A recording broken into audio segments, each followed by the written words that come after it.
Until now, the prevailing Newtonian mechanistic worldview has dominated Western culture, science, and metaphysics for hundreds of years. The idea that we live in an unintelligently designed universe, the idea that out of nowhere, nothing, for no reason, spontaneously became everything, has been accepted as scientific gospel.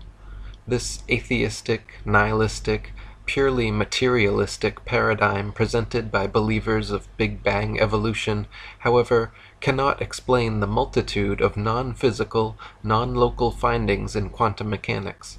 They cannot explain how consciousness, intelligence, and life supposedly evolved from unconscious, unintelligent, dead matter. They cannot explain why apple seeds grow apple trees and pear seeds grow pear trees, or how arm cells know to be arms and leg cells know to be legs.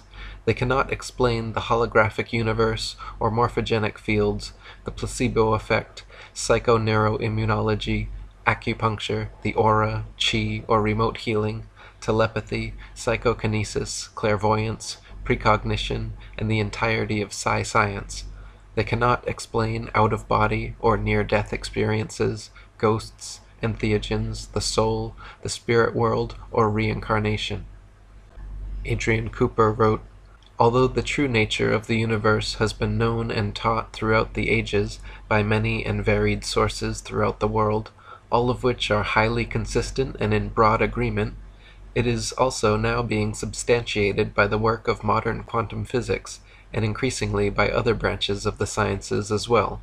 All areas of the sciences will surely soon have to accept the fact that true universal reality is not and never can be based entirely in the familiar three-dimensional world of physical matter, as has been assumed since the days of Isaac Newton, but is rather an infinite, multi-dimensional reality, a universe of living consciousness of which everyone and everything, without exception, is an integral and equal aspect. The true nature of the universe will certainly challenge the perceptions of most people, if for no other reason that throughout the ages there has been a prevalent misperception of a God who is completely separate from everyone and everything else in existence, and who rules over his three-dimensional world of matter from high places. The emerging wisdom of spiritual science has rendered the atheist materialist paradigm extinct. Consciousness, life, the beautiful diversity, complexity, and interconnectedness of nature and the universe are not the result of some random, coincidental physical phenomenon. The odds against our universe containing the precise physical forces and attributes necessary to sustain life is 1 octillion to 1.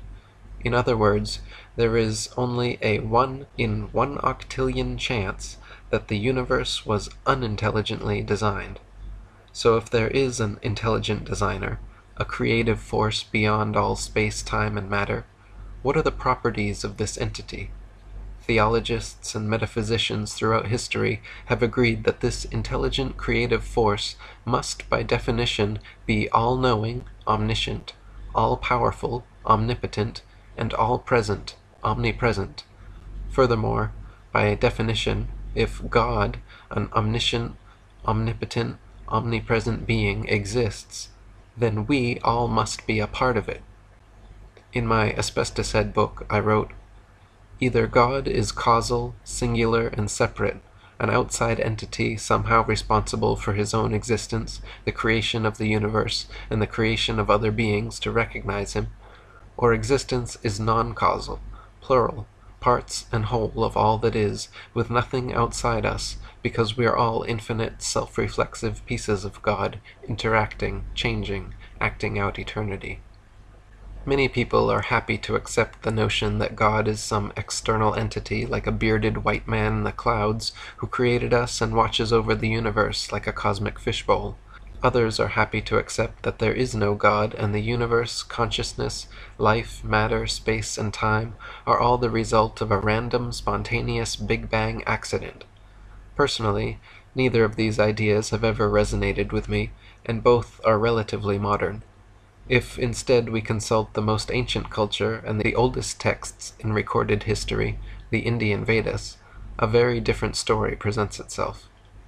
Roger Stevens wrote, "Here's a parable, an analogy, which comes from India, from the Upanishads, and is thousands of years old. It presents a parabolic answer to the root question of all religion and philosophy: who am I, and what is this? And does so in a way which everyone can relate to. In the beginning of the world, and though it probably had no ultimate beginning as we think of them, you have to start somewhere, there was only Brahma. Being all there was, and therefore totally known to himself, Brahma soon realized that this totality of awareness would eventually become extremely boring. After all, when you know everything there is to know, then there's no surprise, nothing to keep you interested. It's like reading the same book for the 78 millionth time. Anyway, since he was omnipotent, all-powerful, omniscient, all-knowing, and omnipresent, all-everywhere, Brahma decided to create a diversion for himself, a way of introducing the elements of surprise, intrigue, and drama into his experience. He thought, what would it be like to forget who I really am? So he invented the game of cosmic hide-and-seek. According to the rules of this game, Brahma would pretend to break pieces of himself off from the whole, so that to all appearances they would seem separate. That's the hide part. Then, as the apparently separate consciousness at the center of each of those apparently separate pieces, and through their apparently separate and unique perspectives, he would seek to rediscover who he really was, which was, of course, everything. Imagine seeing yourself from an infinite number of different perspectives, each one initially ignorant of its relationship to all the rest. Imagine going to sleep and dreaming a different lifetime each night, each lasting for more or less years, each complete with the full range and variety of emotional life and death details. Imagine having the same dream, but playing a different role in it each night, seeing it through different eyes each time. Well, guess who those apparently separate pieces are? Since there is only one I am in the universe, one consciousness, it's all a game of hide-and-seek, and each one of us is in the same state. I'm it, and you're it. Brahma, God, Tao, universal mind, the one, the void, the field, infinite consciousness, or whatever you want to call it, by definition is everything, exists everywhere, and is completely known to itself.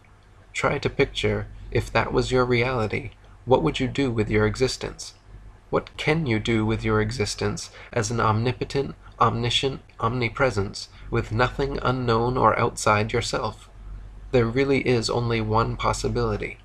You play make-believe, hide-and-seek. Since you are the one objective infinite consciousness, to hide from yourself, you must first divide your sense of self into several subjective finite packets of consciousness. At and as the root of each of these subjective packets of consciousness will be the feeling of I am and I am not, the feeling of existing as an individual entity separated from the totality. With that, the hiding part is complete. The next step is creating a sensory-rich, holographic, and ultimately illusory material world and physical bodies where these subjective awarenesses can interact, play, and experience.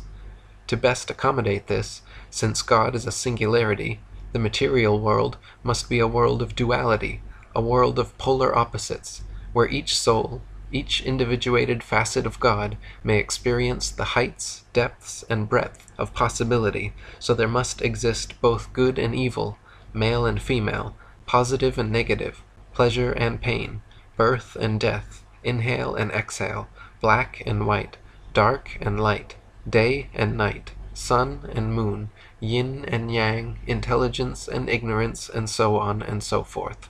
The one golden rule and driving force of God's universal hide-and-seek game is called karma, or cause and effect. What goes around, comes around. Do unto others as you would have done unto yourself, because, fundamentally, there is no you or others, there is only God, the one true self. Your physical body, your name, your entire human identity, and the feeling of being an individual entity separated from the totality is a secondary and ultimately illusory experience of the one true being. Your feeling of being Tom, Dick, or Harry is a purposely induced state of amnesia so that the creator may experience his creation. Each subjective packet of consciousness, each soul, ultimately is and wishes to reunite with the one, Tao, God, Brahma. But life as Brahma, to be honest, gets boring, and sometimes Brahma would rather play hide-and-seek. God wants to experience through you what it is like to be you, a fractal fragment of himself. Thus begins lifetimes of cyclical hiding and seeking, karmic creation and destruction, moving away from and back towards God, your true self. Fritjof Capra wrote, "In the Eastern view, then, the division of nature into separate objects is not fundamental, and any such objects have a fluid and ever-changing character. The Eastern worldview is therefore intrinsically dynamic and contains time and change as essential features. The cosmos is seen as one inseparable reality, forever in motion, alive, organic, spiritual and material at the same time. Since motion and change are essential properties of things, the forces causing the motion are not outside the objects, as in the classical Greek view, but are an intrinsic property of matter. Correspondingly, the Eastern image of the divine is not that of a ruler who directs the world from above, but of a principle that controls everything from within. He who, dwelling in all things, yet is other than all things, whose body all things are, who controls all things from within. He is your soul, the inner controller, the immortal." David Icke wrote, "Think of the difference between a droplet of water and the ocean. The droplet symbolizes the sense of division, of being an individual me, unconnected to anything else. This is like identifying with being Bill Bloggs or Ethel Jones. But put that droplet back in the ocean, and where does the ocean end and the droplet begin? There is no beginning and no end, no alpha and omega, because all is one. At that level, there is no we, only an infinite I. Part of that ocean may be calm and peaceful, and another may be angry and rough, but it is still the same ocean, the same oneness. We are always the ocean, always infinite awareness, and we cannot literally become disconnected from that. However, when we forget who we are, we can be confused into a sense of division, of being the droplet, and we perceive reality through the tiny lens that this creates in our minds. We are the ocean, infinite awareness, but we believe we are just a little powerless, insignificant droplet. We identify with division and parts, not unity." Another way to understand this concept is through dreams. In dreams, you create entire worlds, environments, situations, and even other people. You interact and converse, create conflict and resolutions, get emotional and involved, but suddenly, when you wake up from the dream, you realize that all those environments, situations, and other people were really all you. They only seemed like separate individuals because of the level of consciousness you were operating on at the time. It is the same in this world, where you think you are a separate person, but in fact, when you die, a piece of God wakes up to realize he was only dreaming. Peter Russell wrote, "To many, the statement, 'I am God,' rings of blasphemy. God, according to conventional religion, is the supreme deity, the almighty, eternal, omniscient creator. How can any lowly human being claim that he or she is God? Yet when mystics say 'I am God,' or words to that effect, they are not talking of an individual person. Their inner explorations have revealed the true nature of the self, and it is this that they identify with God. They are claiming that the essence of self, the sense of 'I am,' without any personal attributes, is God. The contemporary scholar and mystic Thomas Merton put it very clearly. If I penetrate to the depths of my own existence and my own present reality, the indefinable am that is myself in its deepest roots, then through this deep center I pass into the infinite I am, which is the very name of the Almighty. I am is one of the Hebrew names of God. It is often translated as I am that I am. Similar claims appear in Eastern traditions. The great Indian sage Sri Ramana Maharshi said, "I am is the name of God. God is none other than the self." In the 12th century, Ibn al-Arabi, one of the most revered Sufi mystics, wrote, "If thou knowest thine own self, thou knowest God."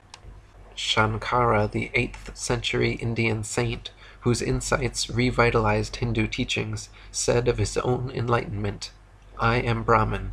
I dwell within all beings as the soul, the pure consciousness, the ground of all phenomena. In the days of my ignorance, I used to think of these as being separate from myself. Now I know that I am all." Since people always misinterpret the phrase, "I am God," I prefer to explain it as, "I am is God." The self-awareness and continuity of being expressed by the words, "I am," our inner witness and intuition, is our direct channel to God. It is undeniable that if God is omnipresent, then He must exist in you. He must be you, and everyone and everything else in existence as well. We are all playing an equal part as lost ripples in God's infinite ocean of consciousness. Michael Talbot wrote, "There is a Hindu myth that human consciousness began as a ripple that decided to leave the ocean of consciousness as such, timeless, spaceless, infinite, and eternal. Awakening to itself, it forgot that it was a part of this infinite ocean, and felt isolated and separated. Adam and Eve's expulsion from the Garden of Eden may also be a version of this myth, an ancient memory of how human consciousness, somewhere in its unfathomable past, left its home in the implicate, and forgot that it was a part of the cosmic wholeness of all things. In this view, the earth is a kind of playground in which one is free to experience all the pleasures of the flesh, provided one realizes that one is a holographic projection of a higher order." In the Judaic Kabbalistic belief, this concept is present as the entirety of creation is seen as an illusory projection of the transcendental aspects of God. In Christianity, it is said the Father and Son are one. Thy Father art in heaven, the non-physical, but the Son lives in the flesh, the physical. The Father is Brahman, the ultimate, objective, implicate reality, and the Son is Atman, the fractal fragment of the One sent to experience and enjoy the Father's creation. The Mother Mary is nature, or Mahamaya, the sustainer of the material world. She is the illusion maker, the agent of change, keeping all things in constant motion and flux between polarities. It is her dynamic, endless dance of forms which keeps us from realizing that there is ultimately no such thing as separateness. The Upanishads state that one should know that nature is an illusion, Maya, and that Brahman is the illusion maker. This whole world is pervaded with beings that are parts of him. Fritjof Capra wrote, "The basic recurring theme in Hindu mythology is the creation of the world by the self-sacrifice of God, sacrifice in the original sense of making sacred, whereby God becomes the world, which in the end becomes again God. This creative activity of the divine is called Ma, the play of God, and the world is seen as the stage of the divine play. As long as we confuse the myriad forms of the divine with reality, without perceiving the unity of Brahman underlying all these forms, we are under the spell of Maya. Maya, therefore, does not mean that the world is an illusion, as is often wrongly stated. The illusion merely lies in our point of view, if we think that the shapes and structures, things and events around us are realities of nature, instead of realizing that they are concepts of our measuring and categorizing minds. Maya is the illusion of taking these concepts for reality, of confusing the map with the territory. In the Hindu view of nature, then, all forms are relative, fluid, and ever-changing Maya, conjured up by the great magician of the divine play. In the Vedanta, our individual souls, our separate subjective packets of I am consciousness, are called Atman, and the one unified, objective, infinite wellspring of consciousness from which everyone's Atman arises is Brahman. Atman is our divided, dualistic self, and Brahman is our whole true self. But fundamentally it is taught that Atman is Brahman, and Brahman is Atman. Your true self, beyond this earthly identity, is not divided and dualistic. Your true self is not separate and subjective. Your true self is not Jack, Jill, Joe, Jen, Jim, John, James, or Jason. Your true self is the same as my true self, as everyone's true self is God. Adrian Cooper wrote, "This ultimate reality is called Brahman and is exactly the same as the One, the All, Spirit, everything that is, and in the West might be regarded as the true definition of God. Brahman, universal consciousness, considered to be the ultimate reality, is infinite, exists beyond the five physical senses, and is incomprehensible. Most ancient wisdoms of the world teach that human beings are God in the microcosm, immortal spirits made in the true image of God. Hinduism teaches the same principle in the form of Atman, which is equivalent to the human soul.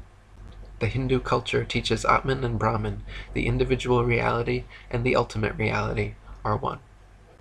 Michael Talbot wrote, "The Hindus call the implicate level of reality Brahman. Brahman is formless, but is the birthplace of all forms in visible reality, which appear out of it and then enfold back into it in endless flux. Like Bohm, who says that the implicate order can just as easily be called spirit, the Hindus sometimes personify this level of reality and say that it is composed of pure consciousness. Thus, consciousness is not only a subtler form of matter, but it is more fundamental than matter, and in the Hindu cosmogony it is matter that has emerged from consciousness, and not the other way around." Finally, quantum physicists like David Bohm and consciousness researchers like Peter Russell have now proven what the world's most ancient spiritual teachings have long espoused for thousands of years. The faculty of consciousness is primary to the creation of the material world. A conscious observer must first exist to collapse the wave function, allowing particles to manifest into the explicate reality. This means that before the creation of the material world, there must have existed a self-aware conscious observer, God, and every physical manifestation is actually the result of his conscious creation. Fritjof Capra wrote, "The basic elements of the worldview which has been developed in all these traditions are the same. These elements also seem to be the fundamental features of the worldview emerging from modern physics. The most important characteristic of the Eastern worldview, one could almost say the essence of it, is the awareness of the unity and mutual interrelation of all things and events, the experience of all phenomena in the world as manifestations of a basic oneness. All things are seen as interdependent and inseparable parts of this cosmic whole, as different manifestations of the same ultimate reality. The Eastern traditions constantly refer to this ultimate, indivisible reality which manifests itself in all things, and of which all things are parts. It is called Brahman in Hinduism, Dharmakaya in Buddhism, Tao in Taoism. Because it transcends all concepts and categories, Buddhists also call it Tahata, or suchness. What is meant by the soul as suchness is the oneness of the totality of all things, the great all-including whole. In ordinary life, we are not aware of this unity of all things, but divide the world into separate objects and events. This division is, of course, useful and necessary to cope with our everyday environment, but it is not a fundamental feature of reality. It is an abstraction devised by our discriminating and categorizing intellect. To believe that our abstract concepts of separate things and events are realities of nature is an illusion. Hindus and Buddhists tell us that this illusion is based on avidya, or ignorance, produced by a mind under the spell of Maya. The principal aim of the Eastern mystical traditions is therefore to readjust the mind by centering and quieting it through meditation.